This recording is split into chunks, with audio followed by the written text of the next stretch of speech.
cooking with Marcus. Welcome. So today we have chicken and fish. So today what we're doing is we're going to be breading both the chicken and the fish. But a lot of people wouldn't know, like, hey, I'm gonna bread my chicken and then I'm gonna bread my fish, or I'm gonna bread my fish first and then I'm gonna bread my chicken using the same ingredients. Now, just to let you know, you should not be doing that. If you've done it in the past and you've never gotten sick, that's amazing. But chicken and fish, they cook at different times, and chicken needs to be cooked to 165 so that you don't get sick, because it's not recommended to eat chicken raw. Salmonella, and anything else that would make you run to the bathroom. So right here on our table, we actually have two setups, one for our chicken and one for our fish. Even though chicken does, like, say by mistake you do use the fish with the same breading, then you'd have to cook the fish to the same temperature as the chicken. Even though the internal temperature for fish would be 135 degrees Fahrenheit.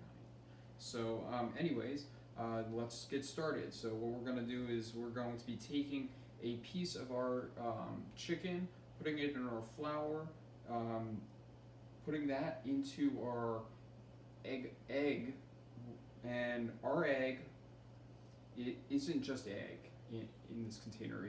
It's egg as well as chicken stock.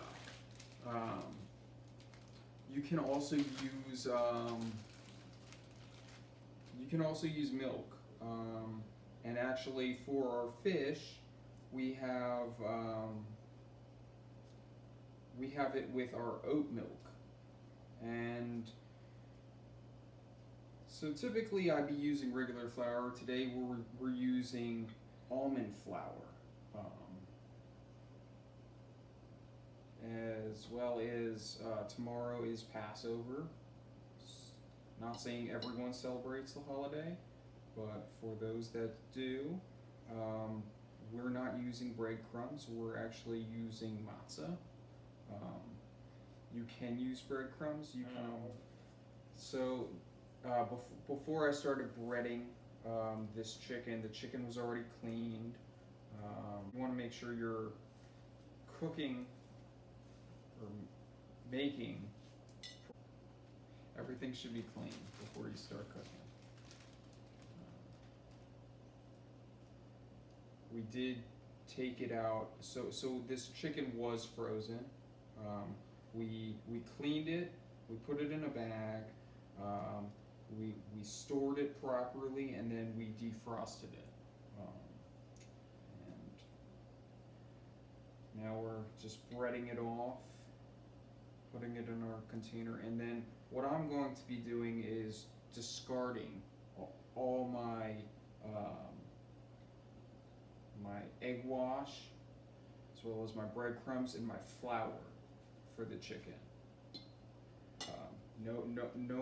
No reason to take this and put it in a bag or anything.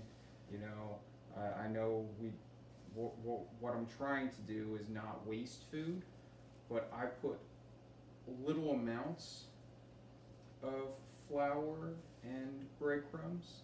That way I'm trying, if anything, I'm adding more to my portions rather than adding too much and having to throw away too much. So,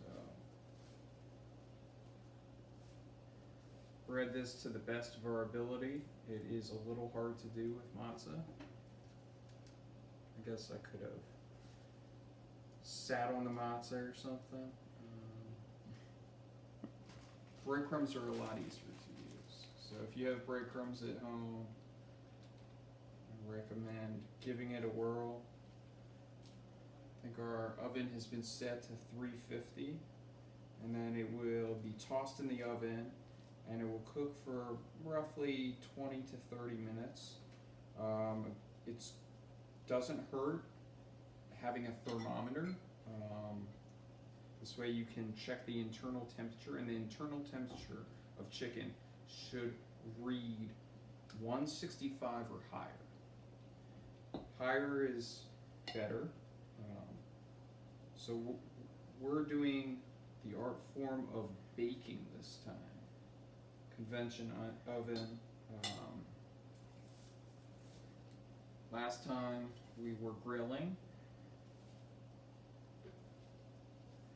We like to switch it up. What we're gonna do is we're gonna heat up some butter, melt the butter, and then drizzle the butter over top.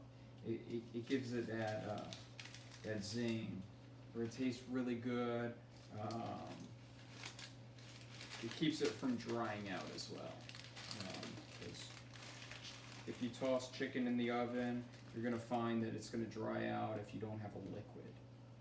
You can always use like chicken stock. Add a little chicken stock to it. Flip the chicken over, making sure that the chicken is like saturated. Currently matzo breading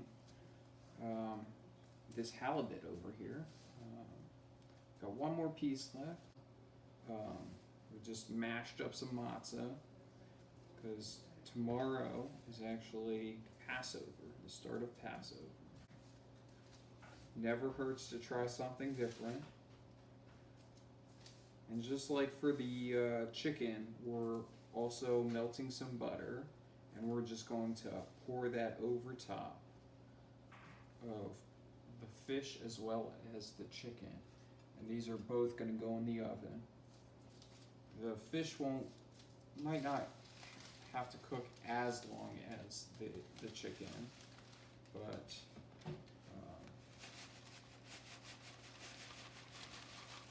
like I said, internal temperature for fish is 135. Anywhere from like 135 to 145. Chicken, anything higher than 165. So I'm wearing a glove for fish, and I made sure I cleaned my hands before handling the fish. You should always wash your hands when you're handling. If you're going from meat to vegetables, always wash your hands. Use a different cutting board. Never use the same cutting board. From any vegetables or fruit to chicken, meat, fish. Always different cutting boards, different area. Wipe down the area that you use because cross-contamination. You don't want anything getting in contact with what you're preparing. So a little bit about the chicken. Chicken is really good. It's delicious. Breaded chicken, breaded baked chicken, similar to chicken fingers. Kids would love to eat chicken nuggets. Kids love chicken nuggets. If you're looking for something very delicious, breaded baked chicken is the way to go.